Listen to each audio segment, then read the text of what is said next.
Bismillah walhamdulillah wassalatu wassalamu ala rasulillah wa ala alihi wa ashabihi wa mawalah wa ba'd. Masyiral muslimin rahimani wa rahimakumullah. Semoga Allah merahmati kita semuanya, amin ya rabbal alamin. Kemudian sekarang kita lanjutkan ayat yang berikutnya, ayat 100. Wa ma kana li nafsin an tu'mina illa bi'iznillah wa yaj'alu rijsa 'alal ladzina la ya'qilun. Dan tidak seorang pun akan beriman kecuali dengan izin Allah, dan Allah menimpakan azab kepada orang yang tidak mengerti.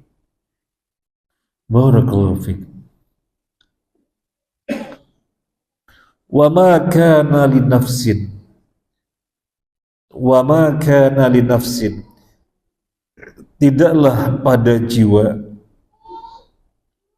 an tu'mina, untuk beriman, illa biiznillah, kecuali dengan izin Allah, wa yaj'alu rijsa, dan Allah menjadikan rijsa, dosa, Allah menjadikan rijsa, azab.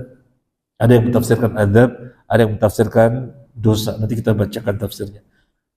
'Alal ladzina la ya'qilun, atas orang-orang yang tidak berakal. Maksud ayat ini, yang namanya orang masuk Islam, orang beriman, pasti dengan izin Allah. Pasti dengan izin Allah. Kemudian untuk orang-orang yang tidak mau berakal, Allah timpakan azab, Allah timpakan dosa. Karena sesungguhnya ajaran Islam itu kebenarannya gamblang sekali, nggak perlu dengan memutar otak sehingga mencapai kebenaran, nggak perlu, kebenarannya gamblang sekali. Tabayyana rusydu minal ghayy. Tetapi mungkin nggak menggunakan otaknya sehingga memilih rijza, sehingga diberikan rijza. Adapun yang masuk Islam pasti dengan izin Allah. Kita bacakan tafsir dari As-Sa'di, sederhana sekali tafsirnya tetapi sangat gamblang. Di dalam tafsir As-Sa'di kita bacakan. Wa ma kana li nafsin an tu'mina illa bi'idznillah, ay bi iradatihi wa masyiatihi. Tidak ada jiwa yang beriman kecuali dengan izin Allah, yang dimaksud dengan kehendak Allah. Wa idnuhu al-qadari dan wa idnuhu al-qadari asy-syar'i. Izin Allah ada dua macam, qadari dan syar'i. Faman kana minal khalqi qabilan lidzalika yasku indahu al-iman wa faqiha wa hadahu. Barang siapa dari antara kalangan manusia yang menerimanya, yang menyambutnya, yang meresponnya dengan baik, maka iman pun tumbuh pada dirinya, kemudian dia paham dan Allah memberinya hidayah. Jadi dengan izin Allah. Wa yaj'alu rijza, ay asyarr wa dhalal. Kemudian Allah jadikan rijza, keburukan dan kesesatan, bagi siapa? 'Alal ladzina la ya'qilun, bagi orang yang tidak berakal. Anillah awamiri wa nawahihi, maksudnya tidak berakal, tidak memikirkan tentang perintah Allah, tentang larangan Allah. Wala yulqu balan linasaihi wa mawa'idhihi, dan tidak menyambut apa yang merupakan nasihat Allah dan mau'idhah dari Allah. Ini berarti tidak berakal, berarti tidak berpikir. Yang tidak berakal, tidak berpikir, Allah jadikan pada mereka rijza, kesesatan, gak pernah dapat petunjuk. Jadi orang itu terbagi dua. Orang itu terbagi dua. Yang pertama orang yang beriman. Apa kata Allah? Tidaklah orang beriman kecuali dengan izin Allah. Yang satunya tidak memilih beriman, memilih arijza. Arijza, kata Syekh As-Sa'di, asyar atau ad-dhalal. Tafsir ar-rijza adalah asyar, kesesatan atau ad-dhalal. Siapa yang memilih, siapa yang dijadikan dia di dalam kesesatan, siapa yang dijadikan dia di dalam keburukan? Kata Allah, orang yang tidak berakal. Siapa yang dimaksud yang tidak berakal? Yang tidak memikirkan perintah dan larangan Allah, tidak memikirkan nasihat-nasihat dan mauidhah dari Allah. Akhirnya Allah jadikan dia pada kesesatan. Kalau dia pada yang pertama, di mana dia menerimanya dengan baik, dia memahaminya, maka tumbuhlah keimanan dan terus diperkuat, Allah tunjukin sehingga benar-benar dia berada di hidayah. Jadi diserahkan kepada kita. Mau yang mana? Iman apa ridsun? Diserahkan kepada kita. Ini terkait dengan ayat yang sebelumnya. Kalau Allah jadikan mereka semuanya beriman, Allah mampu apa susahnya. Tapi ini ujian. Sehingga manusia diuji ada dua jalan. Iman apa ridsun? Iman, ya silakan. Ambil jalannya untuk meraih keimanan. Allah akan tunjuki. Kalau tidak mau iman berarti ridsun, tidak mau memikirkan tentang perintah Allah, tidak memikirkan tentang larangan Allah, tidak mau memikirkan tentang ketentuan-ketentuan Allah, mau itu tidak mau, berarti dia berada pada ridsun.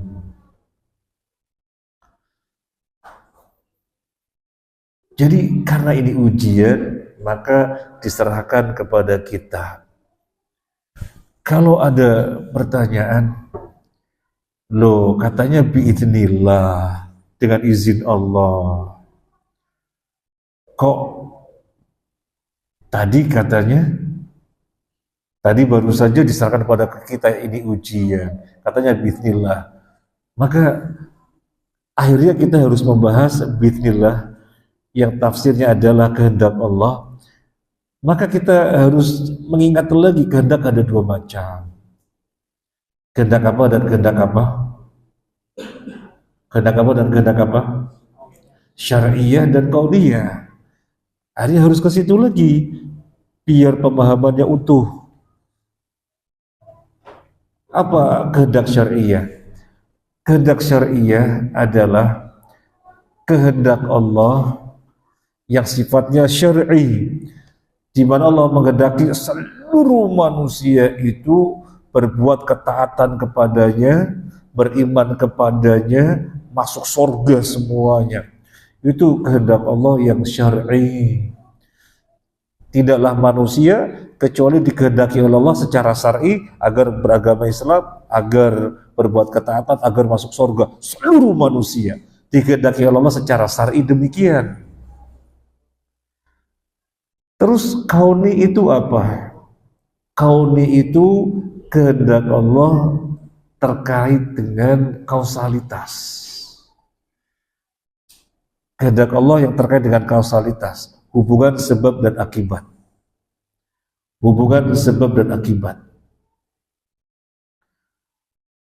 Allah menjadikan manusia berkehendak.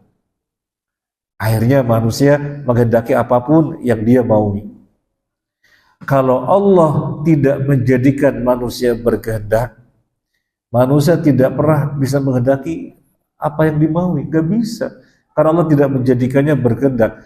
Kenapa manusia menghendaki apa bisa?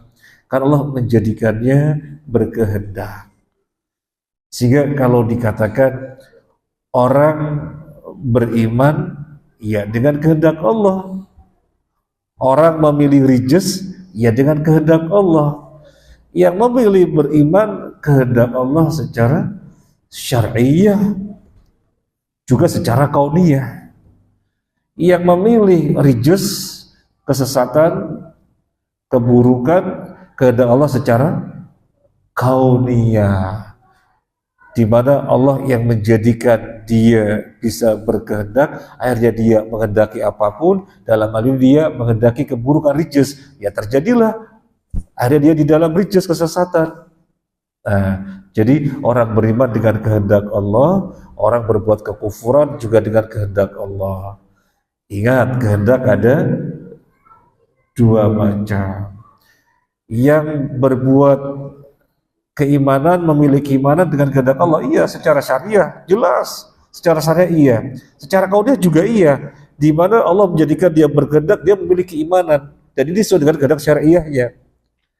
Adapun yang dia memiliki kekufuran, ya dengan kehendak Allah pula. Kehendak Allah yang mana? Allah menghendaki dia kufur secara kauniyah, bukan secara syariah, secara kauniyah, karena Allah lah yang menjadikan dia berkehendak, akhirnya dia bisa berkehendak apapun. Dalam ini memilih kekufuran, ya terjadilah kekufuran. Kok dikatakan kehendak Allah? Ya secara kauniyah, karena dia bisa berkehendak, Allah yang menjadikannya dia bisa berkehendak. Tetapi Allah tidak disalahkan tentunya, karena dia yang menggunakan kehendak untuk kekufuran. Begini, pendekatannya begini.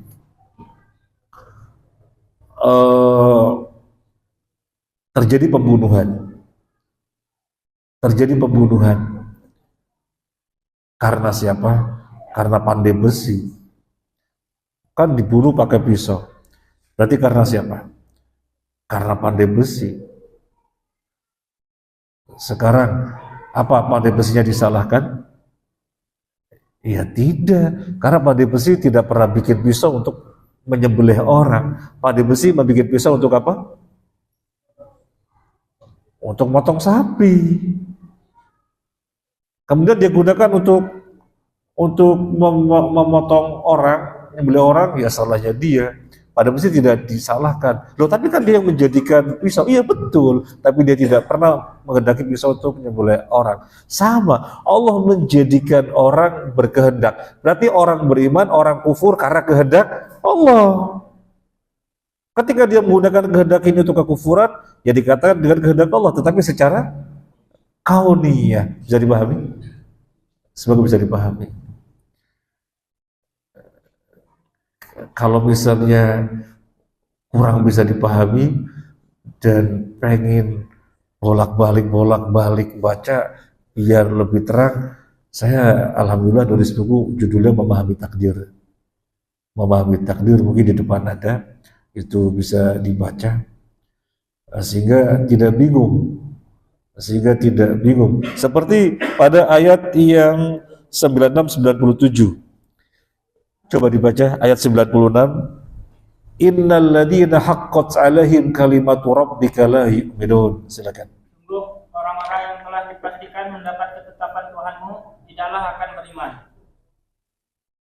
Ini kalau tidak memahami bab takdir, bingung membaca ayat ini. Kalau tidak memahami bab takdir, bingung membaca ayat ini. Sesungguhnya orang-orang yang telah ditetapkan oleh Tuhanmu sebagai orang kafir, selama-lamanya tidak akan pernah beriman. Sekilas orang akan memahami, oh dia kafir karena sudah ditetapkan sebagai orang kafir, pantas saja tidak beriman. Akhirnya kan menyimpulkan kalau begitu Allah dolim, karena menjadikan dia tetap kafir, sudah ditetapkan sebagai orang kafir, maka gak bisa beriman. Kalau begitu berarti Allah dolim. Padahal tidak mungkin Allah berbuat dolim. Nah, maka untuk bisa memahami dengan baik, pahami kehendak Allah ada dua, kauniyah dan syariah. Kemudian ini kan ketetapan, berarti di Lauh Mahfuz. Catatannya di sana dia sebagai orang kafir sampai mati. Maka pasti sampai mati dia sebagai kafir gak bisa beriman, karena sudah dicatat sebagai orang kafir. Jangan dipahami Allah memaksakan. Si fulan dicatat dalam bahasa kita dicatatan begini gitu ya, dicatat sebagai kafir. Si fulan sebagai mukmin, si fulan kafir, si fulan mukmin, si fulan kafir, si fulan mukmin. Maka yang dicatat mukmin pasti masuk surga, yang dicatat kafir pasti masuk neraka. Kalau memahaminya begitu, keliru, karena kesimpulannya bahwasanya Allah zalim. Allah mencatat bukan memaksakan, tetapi Allah mencatat berdasarkan Ada yang nyambung. Allah mencatat berdasarkan ilmunya. Bagi Allah nggak ada yang tersembunyi, sesuatu yang lampau dan sesuatu yang akan datang. Apalagi yang lampau, yang akan datang, kalau tahu persis ini orang nantinya per detiknya mau ngapain sampai mati, ya bagaimana Allah tahu persis. Karena ilmu Allah meliputi segala hal yang belum terjadi. Dia per detiknya akan begini, endingnya su'ul khotimah sehingga masuk neraka. Orang yang lainnya dia setiap detiknya begini, dia akan berbuat ini, endingnya husnul khotimah sehingga jalannya ke surga. Allah sudah tahu, itulah yang Allah catat. Itu yang Allah catat di Lauhul Mahfuz. Bukan Allah memaksakan, bukan. Tapi Allah mencatat berdasarkan ilmunya. Sekarang kita tahu nggak catatan kita di Lauh Mahfuz? Kita tahu su'ul khotimah apa husnul khotimah, kita tahu? Ya tidak tahu. Kalau Allah sudah tahu, nanti kitanya gimana Allah sudah tahu. Sementara kita yang menjalani kita nggak tahu. Makanya yang terpenting kita berusaha terus di jalan yang sampai husnul khotimah. Ketika Nabi SAW bersabda, tidaklah kalian kecuali telah ditetapkan tempat duduknya di surga atau neraka. Kemudian ada sahabat yang bertanya, kalau begitu kita sadarkan saja kepada takdir. Apa jawaban Nabi? La i'malu fakullun muyassarun lima khuliqa lahu. Tidak, bukan begitu, tapi berbuatlah. Kita kan tidak tahu takdirnya bagaimana. Tapi Allah sudah tahu. Karena ilmu Allah meliputi apapun yang belum terjadi. Nah, kita yang belum tahu, yang penting mengupayakan terus di jalan yang ke surga. Begitu. Nah, jadi ini ayat 100. Orang beriman dengan izin Allah, demikian juga orang yang memilih rijes dengan izin Allah, semua dengan izin Allah. Yang memilih iman jelas itu kehendak Allah yang syariah. Yang memilih kafir, rijes, dolal juga kehendak Allah yang sifatnya kauniyah. Ini saja, semoga bermanfaat. Jazakumullahu khairan. Subhanakallahumma wa bihamdika asyhadu an la ilaha illa anta astaghfiruka wa atubu ilaik. Assalamualaikum warahmatullahi wabarakatuh.